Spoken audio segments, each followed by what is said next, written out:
सच्चाई और अच्छाई की ताकत। एक बार की बात है, एक छोटे से गांव में एक व्यक्ति रहता था जिसका नाम रामू था।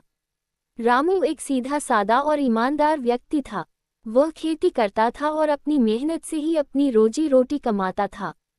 उसकी जिंदगी सरल थी, लेकिन वह सदा दूसरों की मदद के लिए तत्पर रहता था। गांव के लोग उसकी ईमानदारी और अच्छे स्वभाव की तारीफ करते नहीं थकते थे। रामू के पड़ोस में एक और व्यक्ति रहता था जिसका नाम श्यामलाल था। श्यामलाल चालाक और लालची था। वह हमेशा अपनी भलाई के लिए दूसरों को धोखा देने की सोचता था। उसे रामू की ईमानदारी और लोकप्रियता से जलन होती थी। रामू हर सुबह सूरज उगने से पहले उठता और खेत में काम करने चला जाता। वह अपने खेतों में मेहनत करता और अपने परिवार का पालन पोषण करता। उसकी जिंदगी का एक ही उद्देश्य था, सच्चाई और मेहनत के बल पर जीना। एक दिन रामू के खेत में एक गड्ढे में चमचमाता हुआ एक बर्तन मिला। जब उसने उसे निकाला तो देखा कि वह बर्तन बहुत सुंदर और प्राचीन था। रामू को लगा कि यह बर्तन किसी राजा के समय का होगा। वह सोचने लगा कि इस बर्तन को वह मंदिर में दान कर देगा ताकि यह सबके काम आ सके। श्यामलाल ने ये सब देखा। उसने मन में एक योजना बनाई। उसने सोचा, ये बर्तन बहुत कीमती है, इसे मैं अपने पास रख लूंगा और बेचकर पैसे कमाऊंगा। श्यामलाल ने रामू से कहा, रामू भाई, ये बर्तन मेरे पुरखों का है, इसे मुझे दे दो, ये हमारे परिवार की निशानी है। रामू ने ईमानदारी से जवाब दिया, श्यामलाल भाई, अगर यह आपका है तो आप इसे ले सकते हैं, लेकिन मुझे यकीन नहीं है। इसे गांव के मुखिया के पास ले जाकर पूछते हैं। श्यामलाल डर गया क्योंकि वह झूठ बोल रहा था, लेकिन उसने सोचा कि वह मुखिया को भी धोखा दे देगा। गांव के मुखिया ने दोनों की बातें सुनी। उसने कहा, ये बर्तन देखने में ऐतिहासिक लगता है, इसे हम गांव के मंदिर में रखेंगे, ये सबके लिए शुभ होगा। रामू ने खुशी खुशी बर्तन दान कर दिया। श्यामलाल निराश हो गया, वह अपनी चाल में विफल हो गया। इस घटना के बाद गांव के लोग रामू की सच्चाई और उदारता की और अधिक प्रशंसा करने लगे। उन्होंने सीखा कि सच्चाई और अच्छाई हमेशा जीतती है, चाहे परिस्थिति कितनी भी कठिन क्यों न हो। श्यामलाल ने भी इस घटना से सबक लिया और अपनी आदतें बदलने का निर्णय लिया। उसने महसूस किया कि जीवन में सच्चाई और ईमानदारी का कोई विकल्प नहीं है। गांव के चारों तरफ हरियाली थी। एक छोटा सा तालाब गांव के बीचों बीच स्थित था, जहां किसान दिन भर अपने मवेशियों को पानी पिलाने लाते थे। यही तालाब गांव की खुशहाली का प्रतीक था। रामू अक्सर यहां बैठकर अपने काम के बाद विश्राम करता और भगवान का शुक्रिया अदा करता। रामू की ईमानदारी और अच्छाई ने उसे गांव में खास बना दिया था। कोई भी व्यक्ति अगर परेशानी में होता तो सबसे पहले रामू के पास जाता। उसकी आदत थी कि वह बिना किसी स्वार्थ के दूसरों की मदद करता। लेकिन श्यामलाल, जो हमेशा दूसरों से ईर्ष्या करता था, रामू को नीचा दिखाने का मौका ढूंढता रहता था।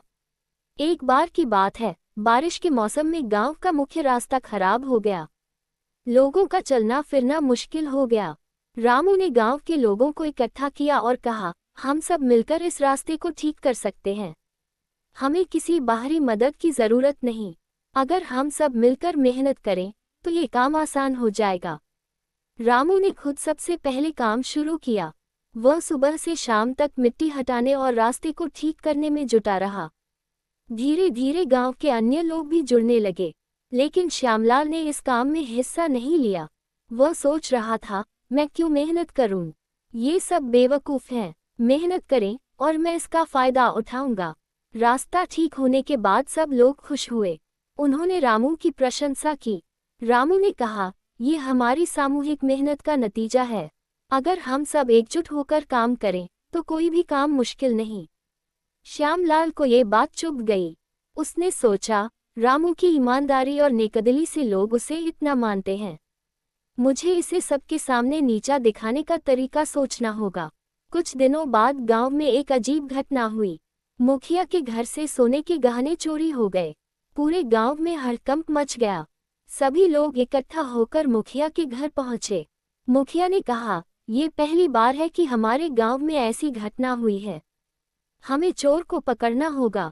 श्यामलाल ने मौके का फायदा उठाने की सोची।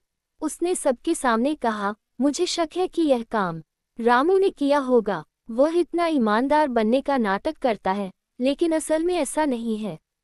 रामू ने शांत स्वर में कहा, अगर आपको मुझ पर शक है तो आप मेरी तलाशी ले सकते हैं, लेकिन याद रखें, सच्चाई को छुपाया नहीं जा सकता। गांव के लोगों को रामू पर विश्वास था, लेकिन कुछ लोग श्यामलाल की बातों में आ गए। गांव वालों ने रामू के घर की तलाशी ली, लेकिन वहां कुछ नहीं मिला। रामू ने मुस्कुराते हुए कहा, मैंने कहा था कि सच्चाई हमेशा सामने आती है।